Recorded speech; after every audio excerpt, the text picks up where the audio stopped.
includes McNabb Braeside, parts of Mississippi Mills that include Pakenham, parts of the city of Ottawa that include West Carleton, Fitzroy Harbor, and Kinburn. And it's also a valuable healthcare asset for residents in Greater Madawaska. So you might have seen recently in the news that we've received approval from the Ministry of Health for a CT scan at Arm Prairie Regional Health. So this is big news for the outlying area, for our community.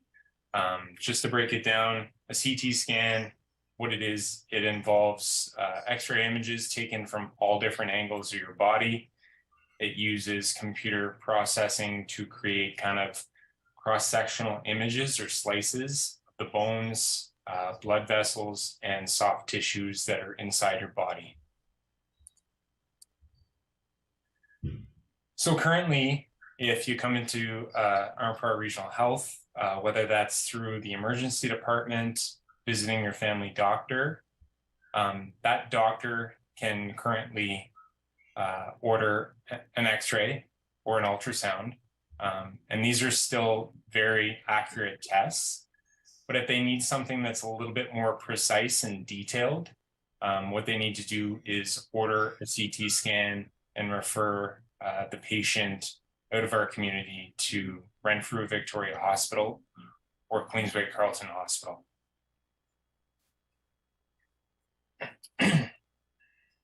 So obviously this isn't ideal.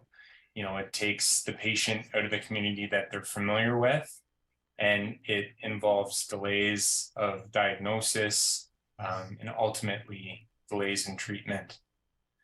So quite often what it also means is that that patient needs to travel or be transported. And any transportation often requires a nurse to accompany them, which creates a staffing impact at the local hospital when, you know, we know that staffing shortages already exist.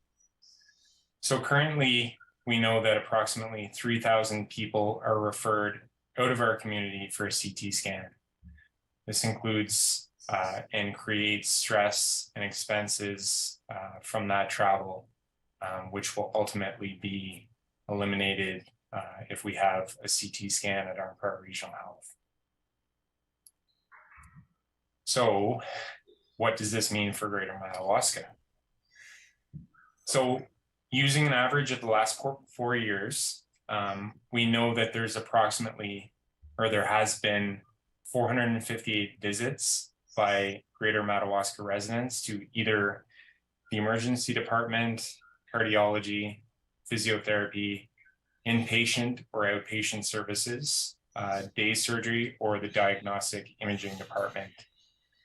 So we know that stemming from these visits, often additional treatment needs to take place, and that's not captured as part of this number. So with all that said, because Arm Prairie Regional Health has been approved for a CT scan, an average of 458 Greater Madawaska residents will have access to this life-saving piece of equipment. And that's important. You know, there's no longer going to be delays, longer wait times, or disruption in diagnosis or treatment for patients. And that means that we can all stay healthy and safe. So one thing that I never really personally considered myself, we had Dr. Morrison, who's a retired doctor, come and speak to our foundation board of directors. She said that a CT scan is actually a perfect recruiting tool. Of course, you know, we're pretty fortunate to have some great doctors at Arm Prairie Regional Health. A CT scan, as Dr. Morrison said, is the gold standard for doctors who are coming out of school now. They're trained on this, and she really feels like this is something that they can add to their toolkit and persuade more physicians to start their practices at Arm Prairie Regional Health. So in this slide here, you can see Dr. Florin Patianu. He's the Chief of Staff at Arm Prairie Regional Health. he's a huge advocate for a CT scan. He knows that a CT scan will lead to faster discharge times, and it's going to provide physicians like himself and his colleagues with the ability to continue quality care in our community. So in this slide, it really captures the endorsement of Dr. Terrence Woods. Dr. Woods is the emergency department chief, and in my opinion, he really is the face of emergency medicine locally. You know, he's really a rock star, and we constantly hear feedback, great feedback about him and his team and all the great things that they do. He sees value in a CT scan because, you know, it keeps patients local, you know, where they're comfortable instead of referring them elsewhere. So just to back up a little bit, a CT scan, what it will do is it'll give physicians the depth of information to properly diagnose the conditions that are on the screen. You know, certain types of cancer and benign tumors, fractures, heart disease, blood clots, bowel disorders, brain, spinal cord injuries and diseases, kidney stones, and internal bleeding. It really adds to the exemplary care that Arnprior Regional Health already provides, and it reinforces ARH's commitment to a healthy and vibrant community. So it's anticipated in the first year of operation that a CT scan will perform 6,000 tests. So that includes the 3,000 patients, like I mentioned before, who visit the local hospital, and an additional 3,000 tests to address the backlogs that exist regionally. So that's 6,000 tests in total in the first year.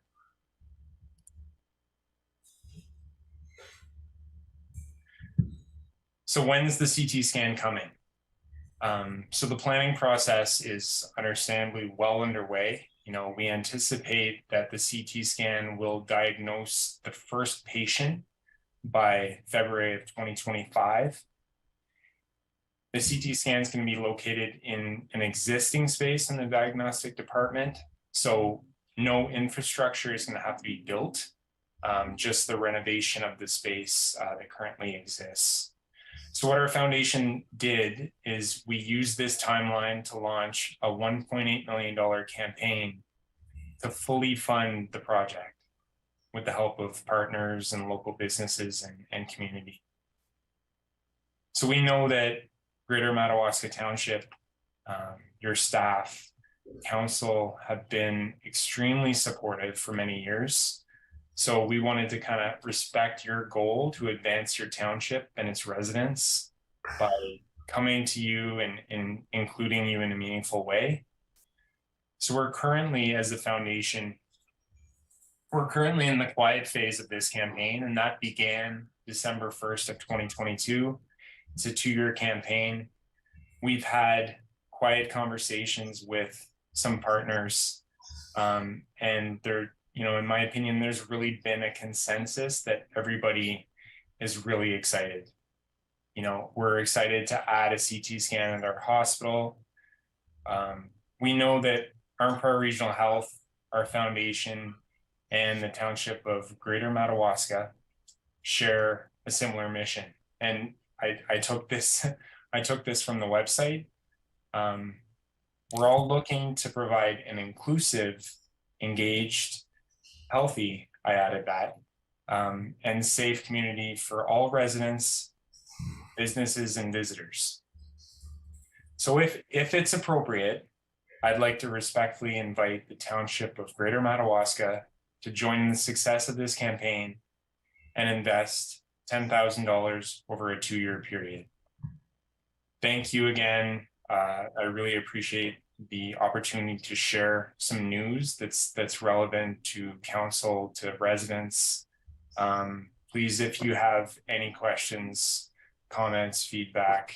I'm all ears. Thank you very much for your presentation today. And it is, say, having the CT scan would greatly assist all people, not just of our community, but the greater Ottawa Valley and Ottawa itself, because there is such a backlog. Thank you. Thank you. Do we have any questions of council? Councillor Tripp? Thank you for the presentation. Most interesting. Of the 1.8, how far are you along now? That's a great question. So like I said, we started December 1st of 2022. As we stand right now, we're at 47%. We're ahead of schedule. Like I said, we've heard nothing but great feedback from everybody that we spoke with. It's in our plan to reach the 70% mark by December 1st. We're on track, ahead of schedule, and there's no reason why we shouldn't meet and exceed that. Supplemental by Councillor Tripp. Thank you, and thank you for that. So we are outside of the boundary, the Ontario Health Team boundary. Are there other partners outside of the OHT team that you've also approached, and are they, I'm assuming, coming on board as well? Yeah, so we're reaching out to the outlying municipalities. So we've reached out to the city of Ottawa, specifically Ward 5, and we're about to connect with Mississippi Mills, because part of Mississippi Mills in Pakenham is part of the catchment area at Arnprior Regional Health. So to answer your question, yes, we have, and we are reaching outside of that area. Thank you. Councillor Thompson? That answers my question. That answered her question. Any other questions from council at this time? No, none seen. Once again, thank you very much for that presentation, and we'll have discussions around this matter. Thank you. Thank you again. Okay, we move on to 5.2, strategic plan. Gail, are you there? Susan's here. Oh. Yeah. Brian, are you there? Oh, that's the company name. My apologies, that's the company name. I didn't have a little asterisk with other names there. So if you'd like to start by introducing yourselves to us so that I can educate myself, that would be greatly wonderful. Hi, everybody. How lovely.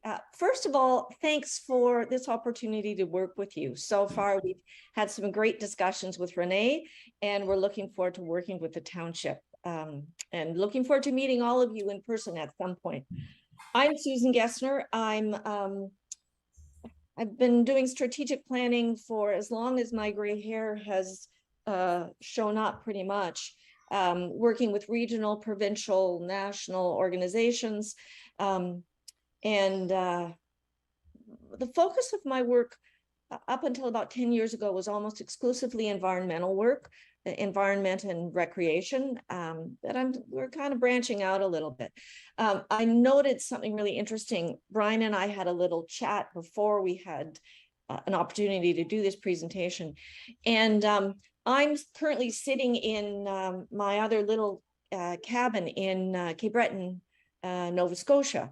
And if you've been watching the news or listening to the news, you know that Nova Scotia was hit hard with quite a few fires. And just an interesting thing that I noted after I talked to Brian, I went into some newspaper stuff and found out that Halifax Regional Municipality is going to be revisiting their strategic plan because of some of the issues with the fire that they experienced. So I think now is a good time to be working with any municipality about strategic planning. Brian, you want to introduce yourself, please? There we go. I managed to unmute myself, so that's always a good thing, although some might question that logic. Thank you, Susan, Your Worship, and members of council. It is a pleasure for us to be able to join you here today. My background, which was interesting to get to know Renee. I'm a retired municipal treasurer, but I've been in finance both at the provincial level, regional level, local municipal level for over 40 years, as well as in the private sector. And you can imagine over that period of time, the amount of planning that I've been involved with, both strategic planning, but all sorts, including more budgets than I care to think about, Renee.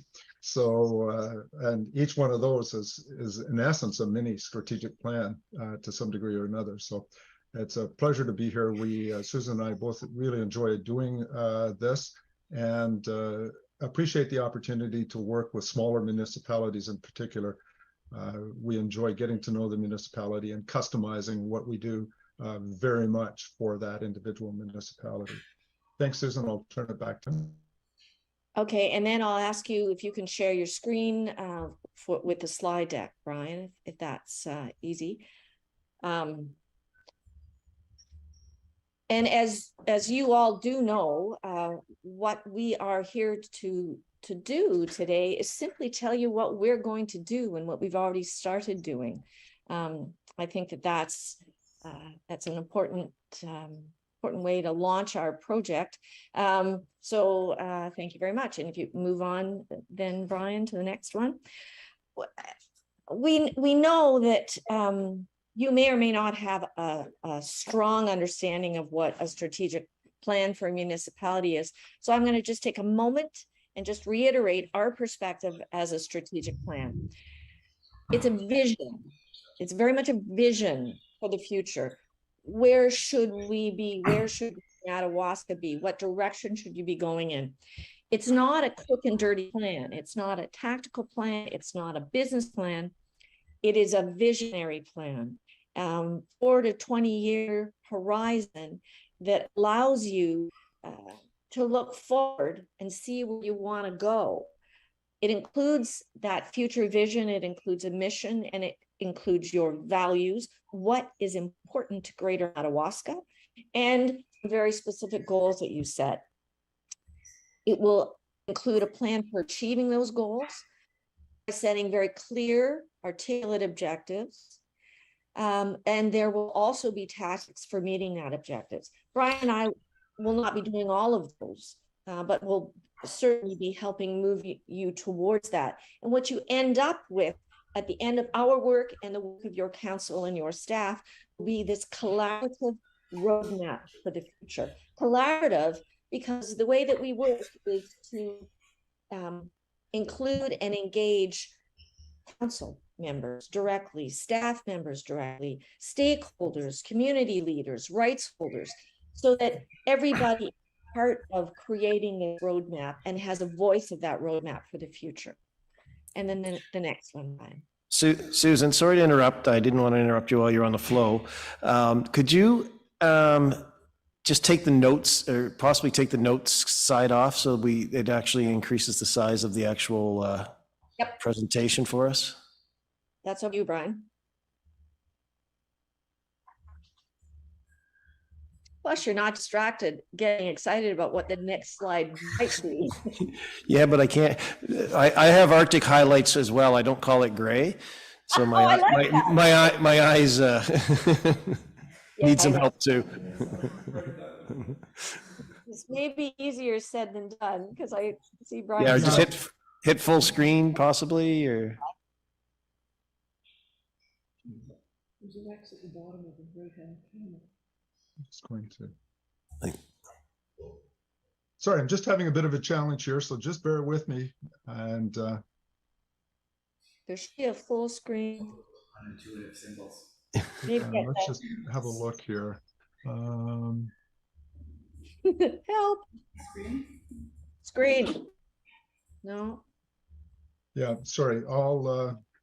Oh, so close. I know I'm back again, so just bear with me for a second here. Well, it's done. Yeah, that's.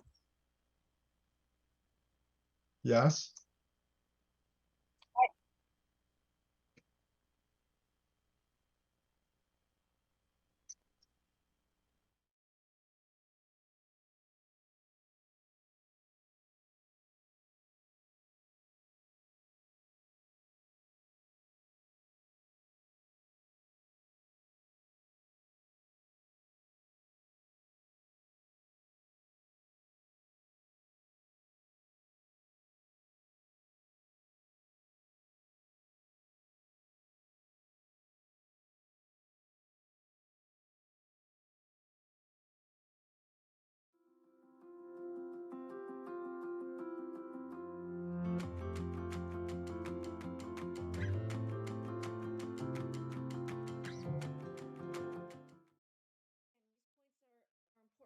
think about. They guide the future of the entire community. They provide a foundation for planning, which is what your staff need in order to know what direction they want to move towards. A strategic plan is adaptable for changing environment. So, for example, the Halifax Regional Municipality is right now adapting their municipal strategic plan because one of their communities did not have sufficient fire planning in it. So they're adapting it to move in that direction. It's responsive to citizens and stakeholder and rights holder needs and wishes. It's responsive, it's adaptable, it's flexible. It helps with communications between and among all parties. One of the reasons it does that is because we are working collaboratively, and we will be meeting and talking with all those different individuals and organizations. And so communications is improved. And what we will be doing is custom tailoring what we do specifically to Greater Madawaska. Next one, Brian. And it's how would, if we were doing everything, which we're not, but if we were doing everything, what would we be doing? First is we would research and review every piece of material, every document, everything you could provide to us that would shed light on Greater Madawaska. What are your strengths? What are your weaknesses? Where do you want to go? What do you want to do? What plans do you have? We'd be doing those. We'd undertake, and we are undertaking, a SWOT analysis. We'd be looking at strengths, weaknesses, opportunities, threats, and challenges.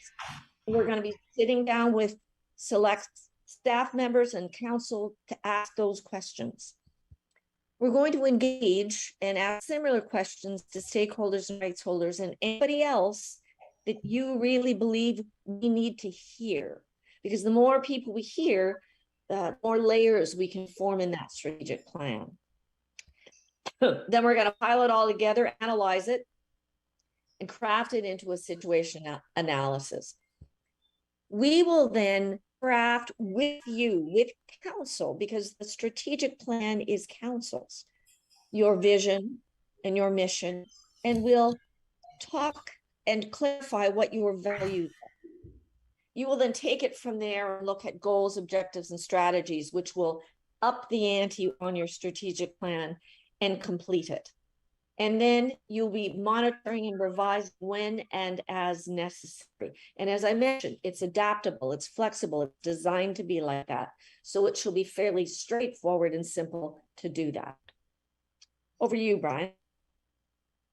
Thank you, Susan, and thanks to council. On this particular slide, this graphic, it is a representation of what Susan was just talking about. When we look at this situational analysis, it looks like the situational analysis is gigantic compared to every other step in the process. I can assure you, there's a great deal of work on each one of those steps. And while ultimately the vision, mission, and values in its best form is fairly simplified, there's a great deal of effort that, as you may well appreciate, goes into the development of those vision, mission, and values. And then the objectives, strategies, and action plan is something that you'll be working on within council and the staff of the municipality. This is just a sample of the range of information that we'll take into consideration when we do that situation analysis and when we do that strengths, weaknesses, threats and opportunities or challenges. So as we indicated, our particular scope on this is the vision, mission, or mission vision, and the values portion of it. We will ultimately get to that when we have an in-person planning session with council, and we'll talk about that at the end of this brief presentation. Our project, as I indicated, ends at this point. Typically, however, you then move on to developing goals and objectives that come out of the situation analysis, the SWOT/C or challenges, and your strategic planning session. And then from that, typically in most strategic plans, of course, then you develop the action plan and you'll move on from there. In the, Renee, I'll send you an update of this particular presentation with these dates in it. So we've started with this overview presentation with council today. Within tomorrow or the day after, very, very shortly, we'll be contacting staff to set up the interviews with staff, those that Renee has identified for us to speak with. After we've had the opportunity to speak with staff and sort of understand the circumstances a little bit better, we'll take the opportunity to speak with council, all of the council members, so you can anticipate receiving calls to set up interviews for that particular function. And then once we've done that, as Susan mentioned, we will interview stakeholders. The questions will be a little bit different for stakeholders and perhaps a bit more of an opportunity for narrative with the stakeholders. We then aggregate all of that information together and produce the situation analysis and SWOT. That should be coming somewhere around July the 27th to council in anticipation of the strategic planning session. So that will be background information for all of council to use for the strategic planning session that we will be joining you for up there in the municipality. And at this point in time, we're projecting somewhere around August the 10th. So we do have an opportunity to work with Renee to adjust it a little bit if there's particular circumstances that we need to be sensitive to. But otherwise, this is round and about the dates that we're looking at. And then the final report, bringing together all of that information. At this point, I'm suggesting somewhere around September the 5th. Again, we have the opportunity to have some discussion with Renee around that. And at this point, either for Susan or myself, and I'll stop sharing, we are happy to entertain questions from council. Thank you very much. And Renee, I'd pose to you. Yes, so I just wanted to provide a bit of clarity.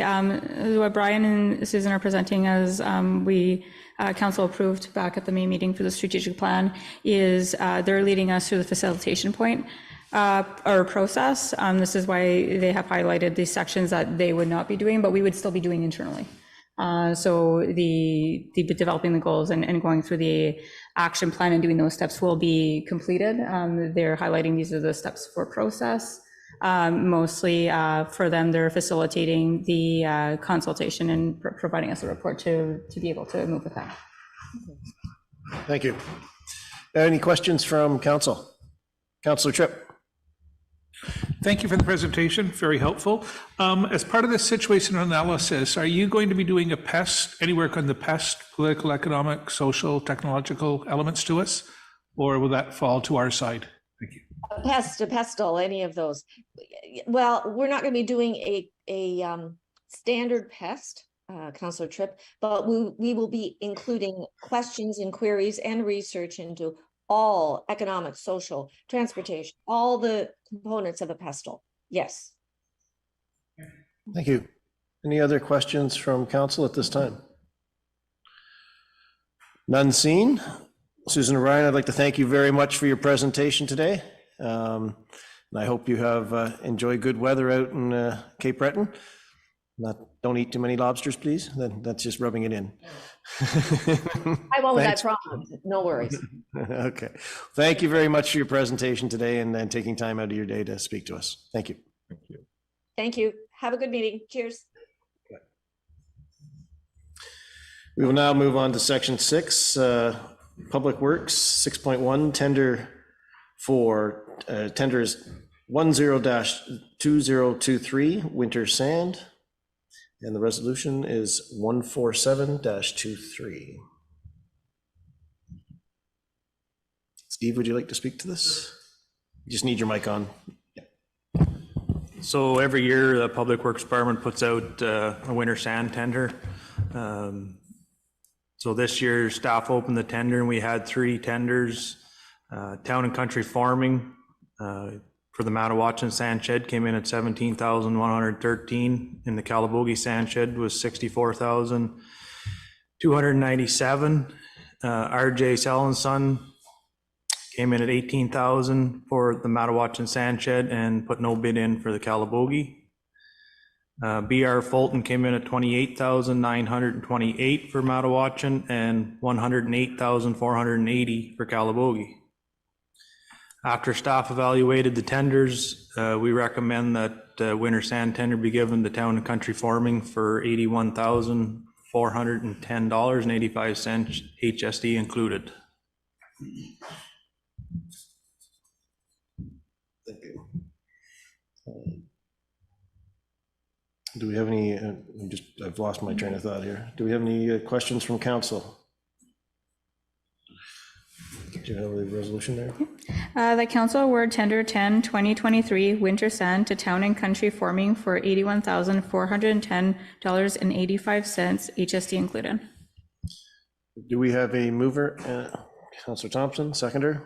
Councillor Popke, all in favor? That was unanimous. Okay, so that's what. Move on to section 7, Planning Department, 7.1, Building Permit Report, information item. And who is presenting that to us today? I can do that. Eric Withers, thank you. Thank you, through you, Mayor Weir. So it looks like we're back to normal here. 2021, 2022 were busy years, much busier years for the building section. We are trending at more, I'm going to say more typical seasonal levels. I'm going to say a bit higher than average for this year if you're not including 2021 and 2022. I think those will be my comments. Thank you. Any questions, comments, concerns from council? Councillor Levesque. Just one question, probably for Renee, in terms of budget.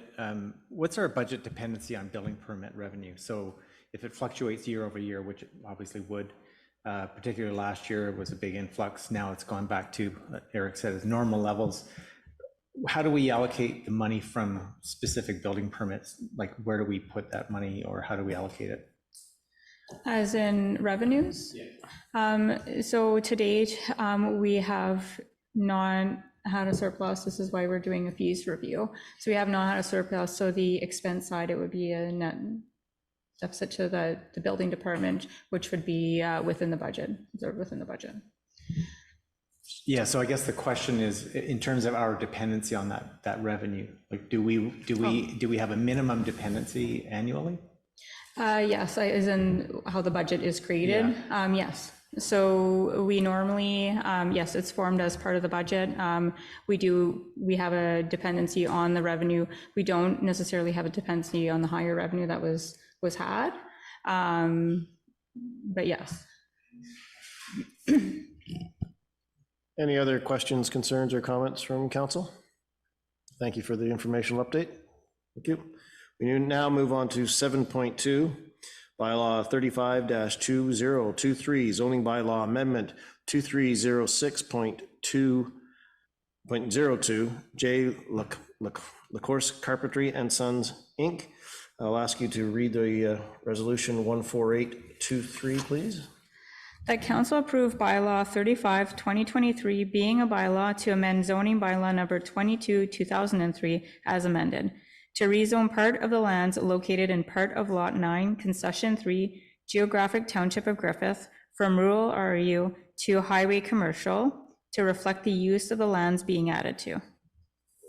We'll ask for a mover and a seconder and then get the background information. Mover, Councillor Tripp, second, Councillor Levesque. Can we have the background information, please, Eric? Yes, I'd be glad to. So this is an application for a zoning bylaw amendment as a condition of consent approval. There's about 2.7 acres that's being severed from lands adjacent to 25937 Highway 41. It's Griffith Building Supply. So the lands are substantially already being used for lumber storage. So this is just really kind of formalizing, I guess, the property lines and relative to the land use. So again, a condition of consent, the consent is approved. So the consent will be finalized pending this zoning bylaw amendment. Thank you. Thank you. Any questions, concerns, comments from council? All in favor? So that is unanimous, so carried. We now move on to section 7.3, Granite Village subdivision, township comments and draft conditions, file number 47T-22004 west side and 47-T-22005 east side. I will ask for the resolution 149-23 to be read.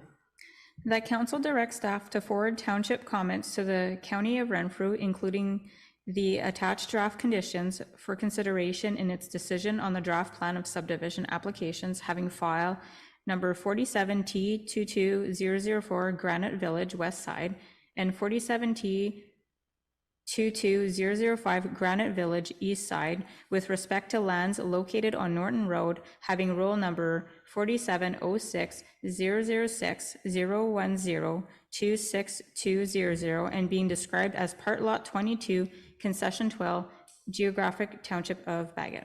Do we have a mover? Councillor Popke, second. Councillor Tripp, or Councillor Levesque? Were we gonna have questions or? Once we will get, yes, we will be asking for the background now. Yeah. Background. Yes, thank you, and through you, Mayor Weir and members of council.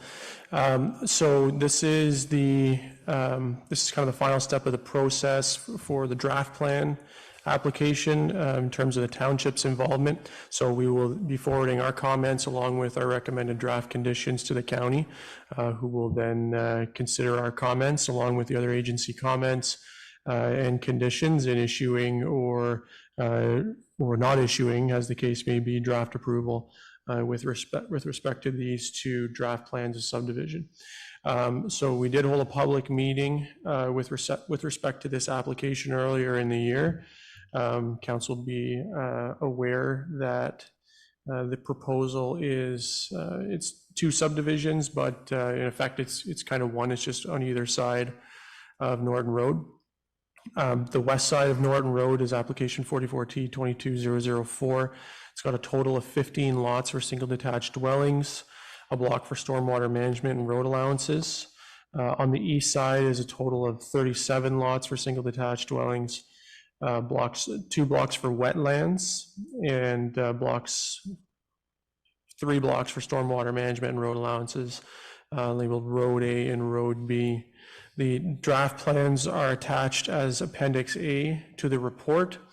In support of the applications, the county received the draft plans, a plan justification report prepared by Xanderplan, hydrogeological evaluation, terrain analysis prepared by Gemtech Engineering, environmental impact statement prepared by Gemtech, geotechnical investigation prepared by Gemtech, a traffic impact brief prepared by Tatham Engineering, a servicing options and preliminary stormwater management report by Tatham Engineering, and correspondence from the Ministry of Northern Development and Mines related to the former Williams iron mine to the east of the site.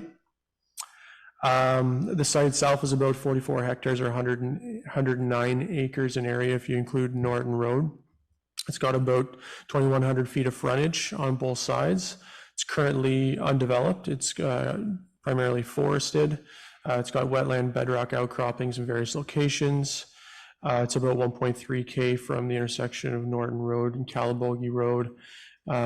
It's bounded to the south by an unopened road allowance between lots 21 and 22 that are proposed to be used for access to this subdivision. And there is a former iron mine, as noted. The Williams iron mine is located about 750 meters east of subject lands, operated in the late 1800s with a small amount of iron ore, and the ministry has indicated no concerns with respect to that site in terms of impact to this particular proposal. All of the studies with respect to the with exception of the planning justification report, because we have in-house planning staff, and the geotechnical study, because there's not really any significant or known complex geotechnical features.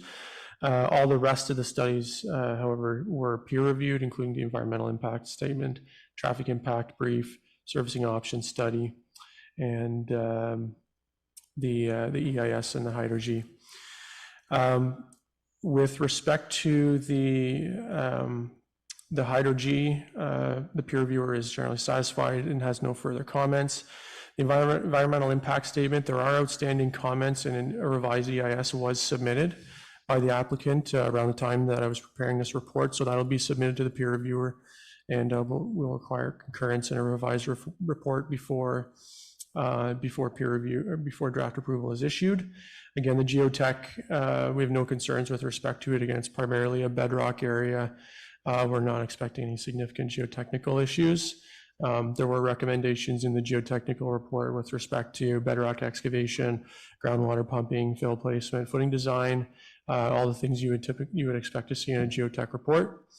The traffic impact brief was looked at by the county.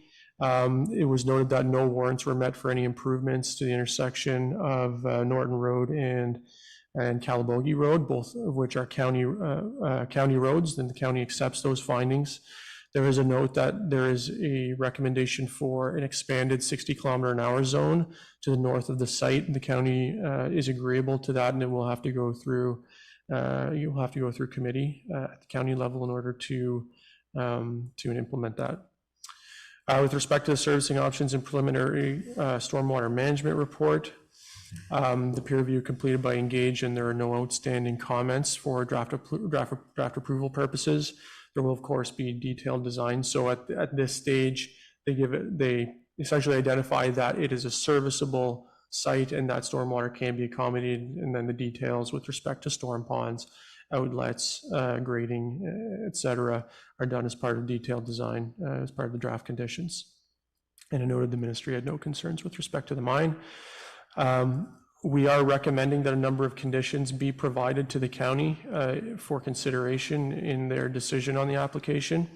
Again, I noted that there are outstanding peer review comments that need to be addressed.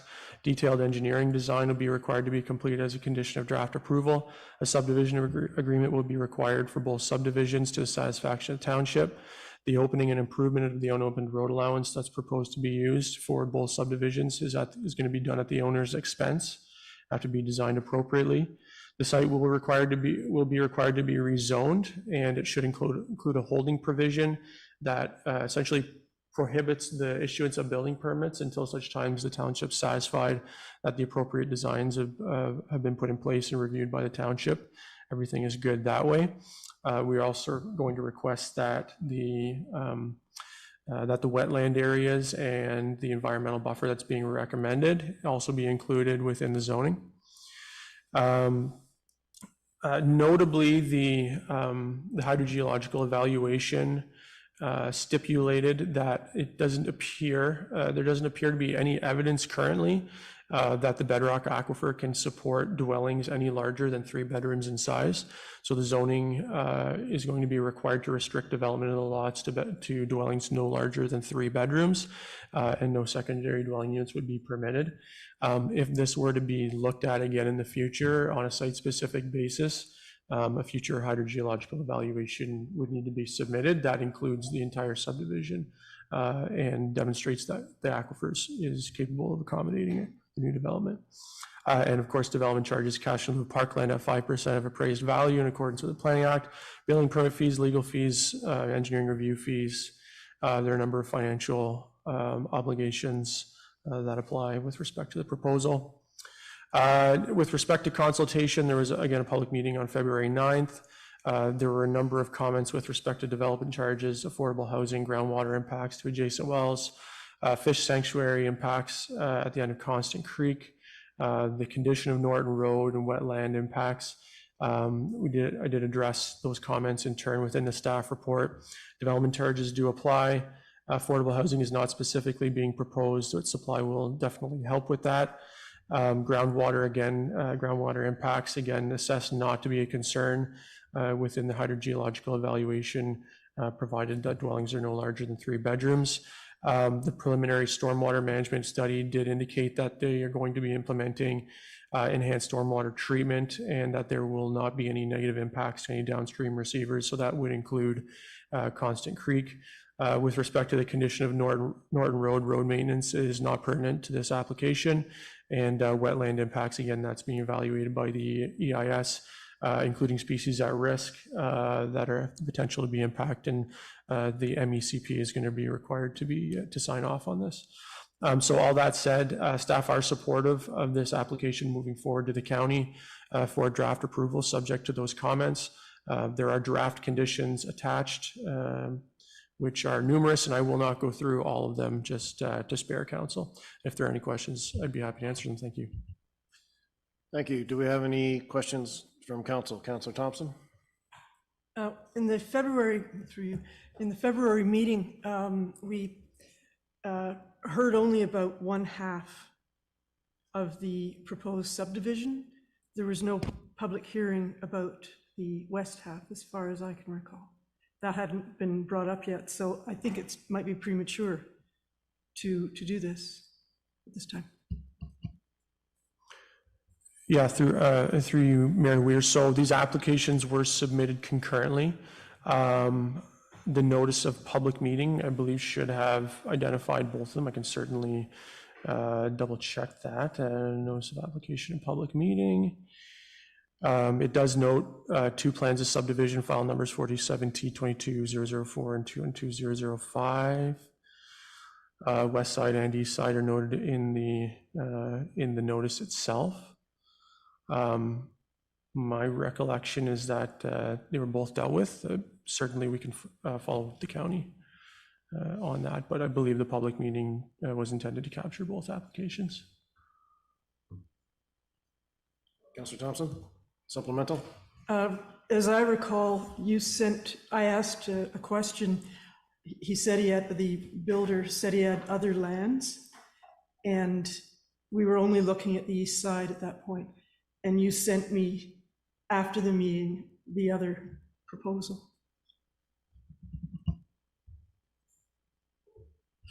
Yeah, again, all I can really say is again refer back to the public notice. The notice that was issued does speak to 15 lots on the west side, 37 lots on the east side.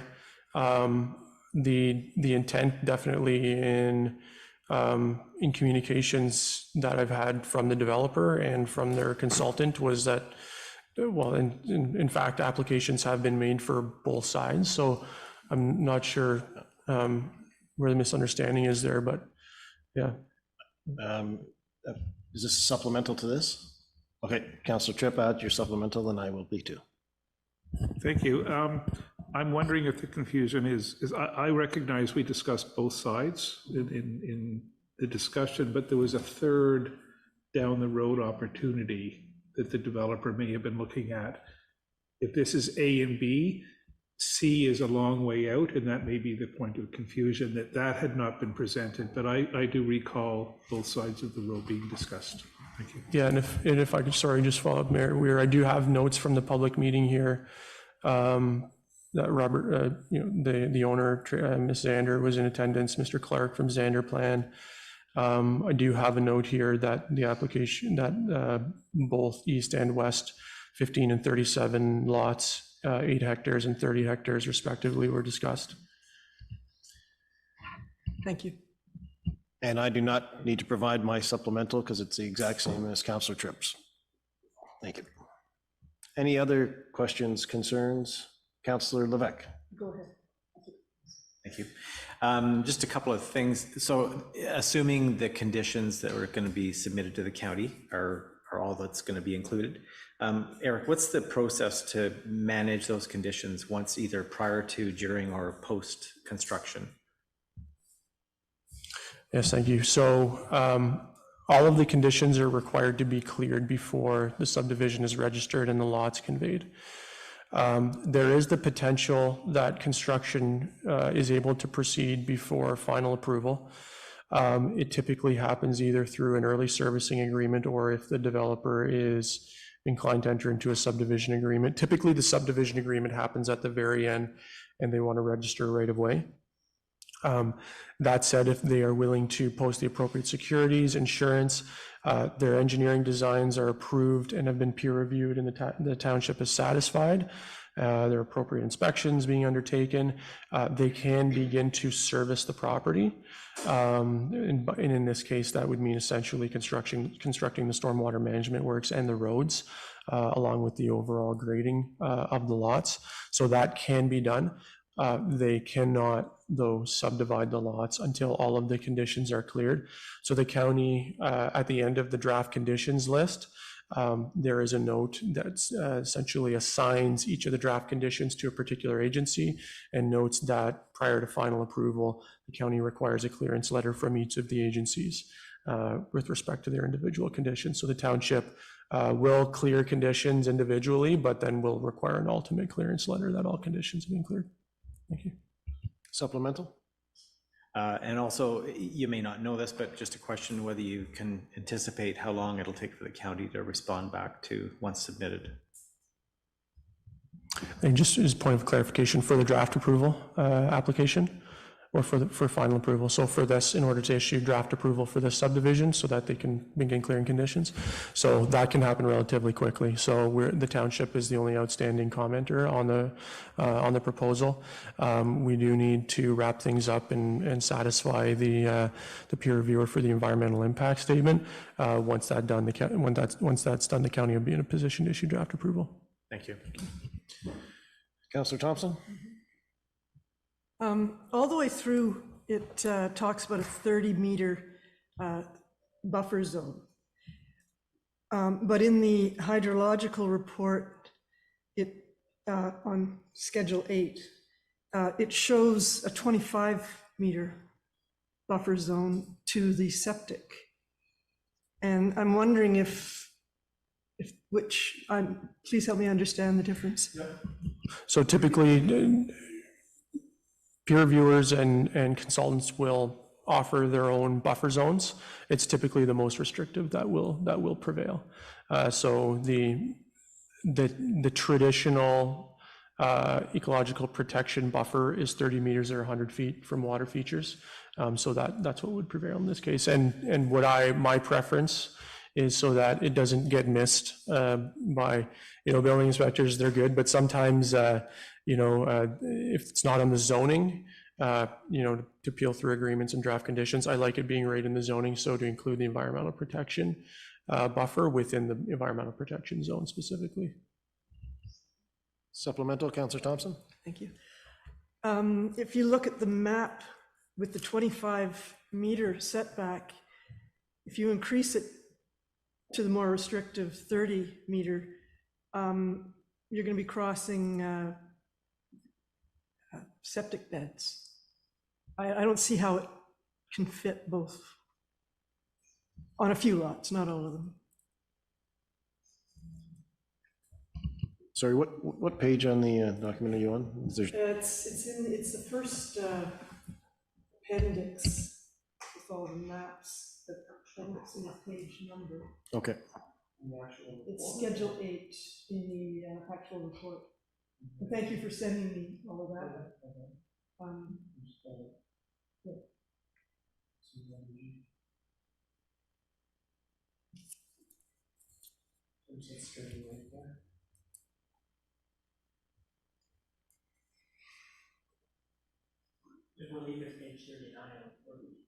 Page 39 and 40, Councillor Popke? Let's see the page numbers.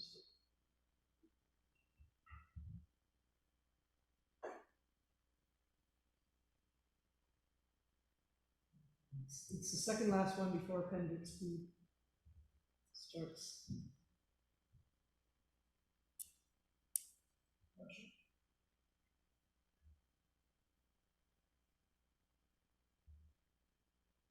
Yes, thank you. So it looks like there's an overlap between the septic systems. So overlaps between septic systems are fine, but what that's really showing is that's relevant for the well siting. So you can see all of the well locations are outside of the buffer on figure 8. I don't know if that's visible. You can see proposed well location. So that's just demonstrating that all wells can be appropriately sited outside of the influence area of the septic systems. Supplemental, Councillor Thompson. But this is at 25 meters, not 30. Yeah, so again, regardless of the number, again, the idea is that it's demonstrating that the well locations can be accommodated outside of the influence area of the septic system. I believe it says 30 meters on figure 8. It says 30 meter minimum on the legend itself. Top right hand corner on figure 8. Supplemental? I see 25. Yep, so it says 25 meter setback from wetland. That's indicated in the orange. So that is that's the buffer from the wetland itself. And then the siting of the wells itself has to be outside of the of that buffer. But what that's showing is that there's a 30 meter buffer, there's a 25 meter setback that's being recommended from the wetland for the purposes of nitrate impact.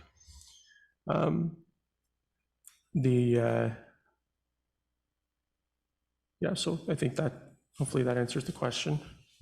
But it's not 30. I'm still not clear. Please help me.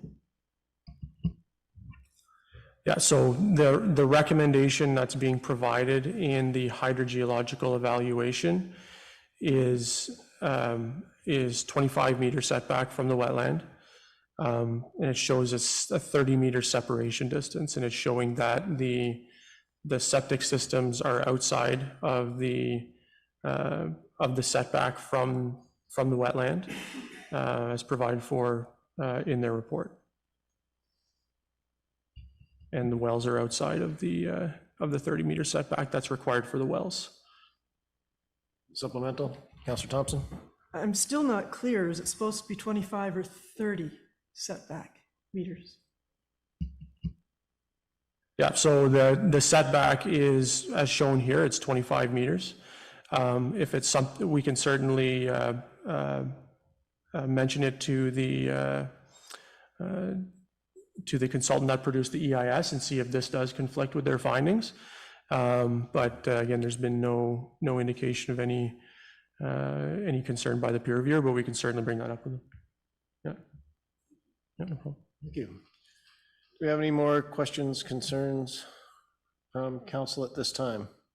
Councillor Thompson? I'm a little concerned about the ecological report. We've got endangered species, all kinds of things with a buffer that is right up to the people's back doors in some, or at least up to their septic systems. Will that, oh, and a recommendation not to put any fences in so that the deer can go through. Yet there's no, people will have pets, they'll have dogs and cats, they're endangered birds, they're endangered, turtles that dogs can dig up the eggs, but still no fences. So how do you keep those dogs from running in packs and chasing the deer? I'm having difficulty in seeing how there's just so many conditions. If, then it'll have minimal impact. And I'm just worried, can we even police that? Can we stop people from clearing out the vegetation and putting in a back lawn? Is there anything on the deed showing where that buffer is? Or were you just saying, go ahead, it's your house now? Thank you. Thank you, through you, Mayor Weir. So subdivision agreements are registered on title. The obligations of the subdivision agreement transfer over to the owner, and they're required to implement them in perpetuity. And the recommendations of all supporting reports are included within the subdivision. So they are required to continue to respect the recommendations of those reports in perpetuity. That is a requirement. Yeah. Thank you. Any other questions from council? Councillor Tripp. More of a follow-up statement to that of Councillor Thompson and the follow-up from our town planner. I'm pleased to hear that the duty transfers over to the owner in the subdivision. This is an exciting subdivision that's starting. I think we all recognized during the election period that managed growth was something there was a very strong appetite for. And this is not a Barrhaven community coming in. There's been a lot of thought put into it, and I think it could become a test model for us in terms of how do we maintain, we need to grow, growth is inevitable, but we want to keep the fabric of who we are as a rural kind of resort community with environmental concerns. So this is a good beta test for us going forward, and I think it's going to help shape some of the thinking about the next range of developments that's coming to us. So your questions are really good. We've got the strat plan coming. From that will flow out, hopefully, committee structures, which will allow us to unpack a lot of these things at a different level. But I'm going through the report, I was really appreciative of the amount of detail that had been done at all levels, both from the individuals who are bringing this forward to our community, but as well as the discussions both internally here at council, but also in county. And your points are really valid. I think the fact that we now know that through the transition to the owners, these pillars still maintain, that, you know, we're not going to have trees cut and lawns put in with mannequins. It'll still have the rural flair that we're looking for. So I'm very appreciative of what's come forward and the work that's gone in at all levels for this. Thank you. Thank you. Any other questions, concerns, comments from council? Councillor Thompson? Going back to the issue of don't put up fences so the deer can roam, but where do they need to tie up their dogs at all time, not let their cats outside? Perhaps rather than the 5% in lieu of parkland, an off-leash dog park could be put, especially in that southwest corner of the east side, where you can see that the 25-meter setback is very close, and it's close to the pond. Maybe if those properties with a 30-meter setback are no longer viable, perhaps that could be set aside as a fenced area. I'm thinking we need to have, it's not going to work if the dogs are able to run free and there are no fences. It's not going to protect the turtle eggs. We've got endangered or species of concern in there that I think we need to be a little bit more creative if we're going to try this first plan of subdivision. I mean, it's almost it's bigger than Griffith.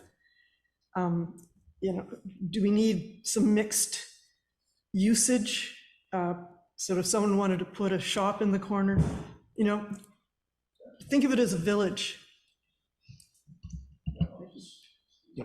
I'll just make a note that we just need to be careful about discussing matters of species at risk and the details with respect to the species that exist in this area in a public forum. Those are definitely confidential matters. But and again, just with respect to the buffering, there is a note in the report that septic systems are required to be sited 30 meters from all water features.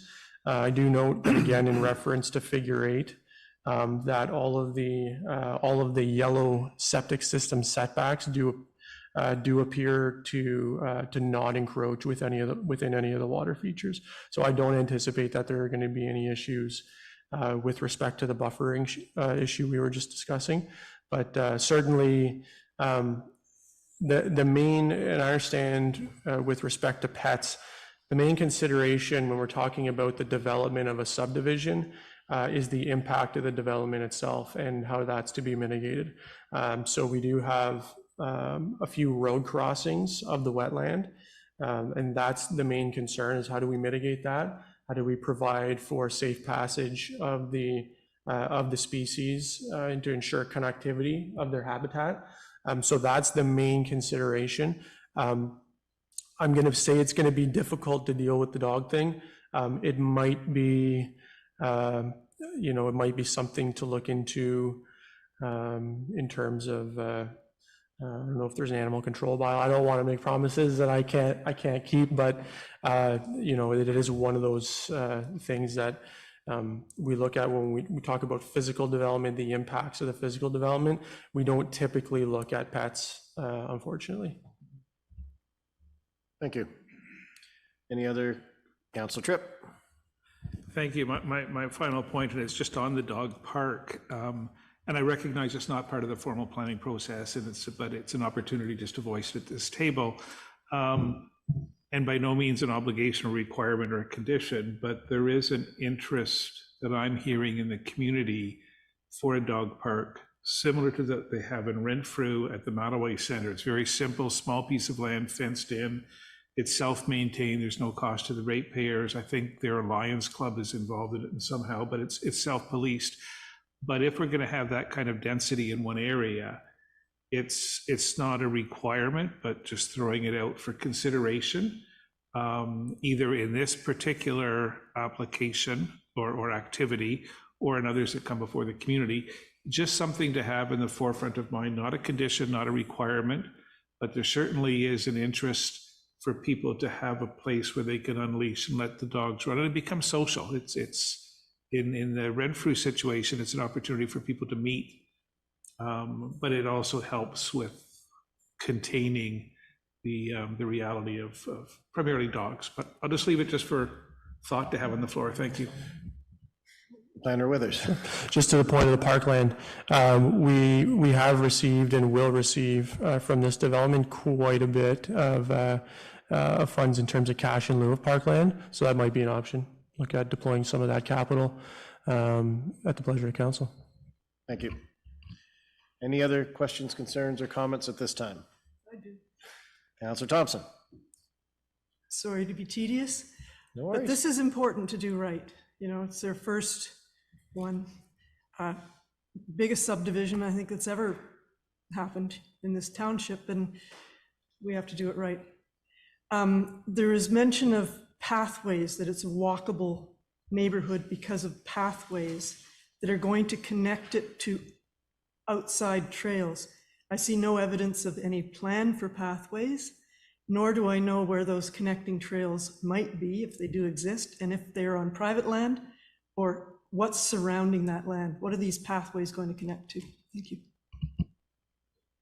Yeah, I think that's probably a question we can get an answer from the consultant on before we get back to the county on the conditions. I know they're definitely watching electronically, but we can get some detail from them on that. Thank you. Any other further questions, comments, or concerns from council? No. At this time, I'd ask our acting CAO to reread the resolution as it was read quite a while ago. That council directs staff to forward township comments to the County of Renfrew, including the attached draft conditions, for consideration in its decision on the draft plan of subdivision applications having file numbers 47T 2020 or 22004 Granite Village West Side and 47T 22005 Granite Village East Side, with respect to lands located on Norton Road having roll number 4706 006 010 26200 and being described as part lot 22, concession 12, geographic township of Bagot. All in favor? That's unanimous. So moved. We'll now be moving on to Section 8, Finance and Administration Department, 8.1 bylaw 36023, Debenture Capital Works 023. I'd actually ask you to read the resolution. That council approved bylaw 36/2023, which is a bylaw to authorize the submission of an application to Ontario Infrastructure and Lands Corporation for the borrowing of $782,900 in the form of a 10-year debenture for 2023 capital works projects. Do we have a mover? Councillor Popke, second. Councillor Levesque, background information, please. So the intent of this bylaw is to authorize us to proceed with an application for debenture. The debenture that's included here has been included in the capital budget as approved by council for 2023. They are for flat road resurfacing, the loader, tandem plow truck, and used dump truck. How we would proceed here is, if council approves, we would proceed with the application, and then at a future date, we would be coming back once these projects are all complete and the full debenture has been withdrawn, we would come back for the full debenture bylaw. At this time, we've included, you can see in the discussion, I discussed the projected interest rate of 3.90. That's the interest rate right now. When we passed the budget, the interest rate was 4.38%. So it's went down a bit, which equates to, in a 10-year period, about $20,000 less. So I mentioned here it's projected because when we debenture, this is where they set the rate, and we would proceed in that way. Thank you. Any questions, concerns, comments from council on this? There and unseen, all in favor? That is unanimous, so carried. I'll ask Councillor Tripp to now section 9 committees, 9.1, the Canada Day Committee. Councillor Tripp, could you provide an update for us, please? Thank you very much, Mayor. And just a very quick highlight, an update. We're literally days, weeks away from Canada Day. The organization has gone extremely well. We've had great support from staff and the team in terms of logistics. The day will start in the morning with breakfast as a fundraiser for the library and the fire department, as we've done in the past. The farmers market will be on that Saturday as well, so there's been communication back and forth to cross market between the two. The food court will be at the United Church. Site plan is done. The band has been organized, and as I mentioned, I think in our last update, the cost of the band has been completely covered through donations from the business community, as well as volunteer appreciation. So an important point that we're not using taxpayer revenue to fund the music side of it. It's anything that's a taxpayer base is going into the core activity, like fireworks, for example. Our Achilles heel right now is volunteers. It's been a struggle coming out of COVID to get people engaged and out. Canada Day, a lot of people are away that form our core volunteer, and it's not just on the committee, it's across the board. The Lions is heavily involved in it, and they too we're all going to the same pool. So we're sending out messaging now to see if we can get more volunteers. We are okay, we're just going to be light on the ground. There are backup plans for weather, although we'll just monitor that as we go along. So that's it. Things are going well, and just an acknowledgement of all the efforts from staff to pull all this together for us. Thank you. Thank you very much. Does anybody have any questions? None seen. We will then move to section 10, to a closed session. Resolution 151-23. The council meeting of June 15, 2023 at 4:23 p.m. enter into closed session pursuant to section 239(2) of the Municipal Act regarding a position plan, procedure, criteria, or instruction to be applied to any negotiations carried on or to be carried on behalf of the municipality or local board, health services, litigation for potential litigation, including matters before administrative tribunals affecting the municipality or local board, causeway, and personal matters about an identifiable individual, including municipal employees, CAO. Do we have a mover? Councillor Levesque, second. Councillor Thompson. All in favor? We'll move this session to close.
Thank you. We're back live.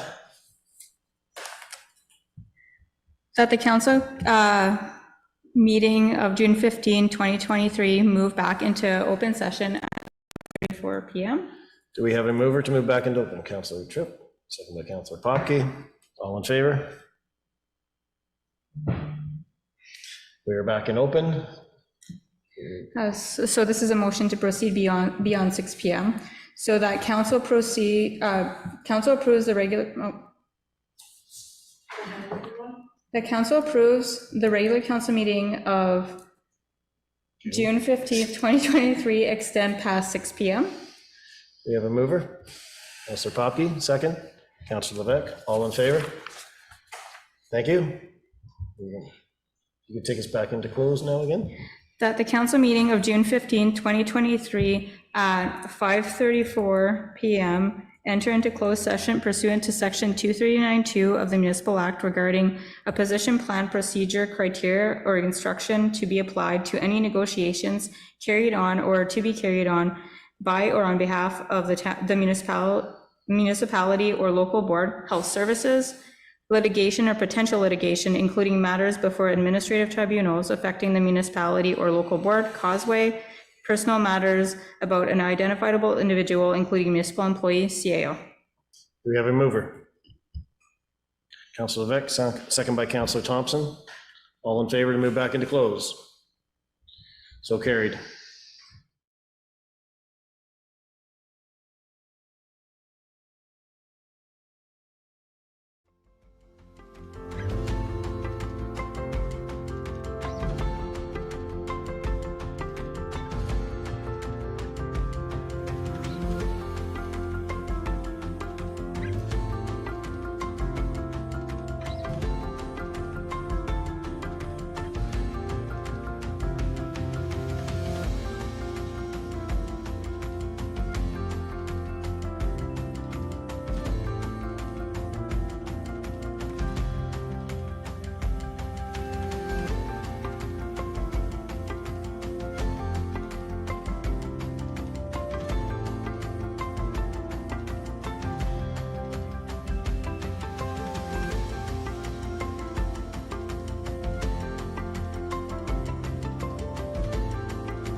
Now move to open.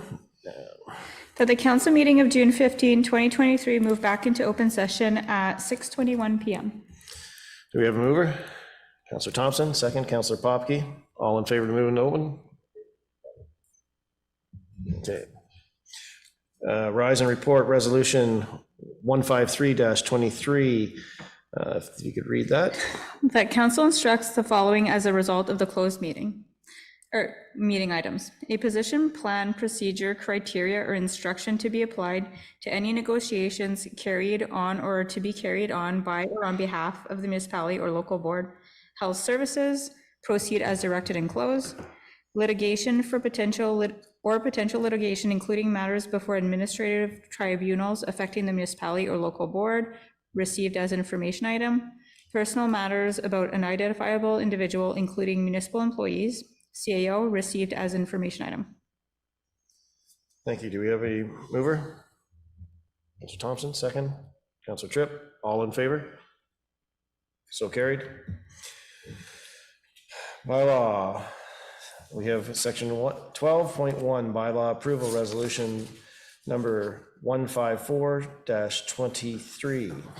Be it resolved that the following bylaws, 35/2023 zoning bylaw amendment 2306.02 J. LaCourse Carpentry and Sons, Inc. 36/2023 debenture capital works 2023 be deemed read a second and final time and passed by council, and furthermore that 37/2023 confirmatory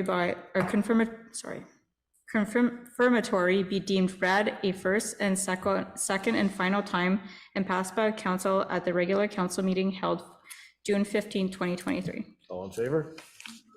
Oh, we need a mover for that. Sorry, mover first. I'm getting anxious, guys. Councilor Levesque, second by Councilor Popke. All in favor? Thank you. And we move on to 13.1, motion of adjournment, resolution 155-23. That the regular council meeting of June 15, 2023 be adjourned at 6:24 PM. Do we have a mover? Councilor Thompson. Councilor Tripp is second. All in favor? It's unanimous, so carried.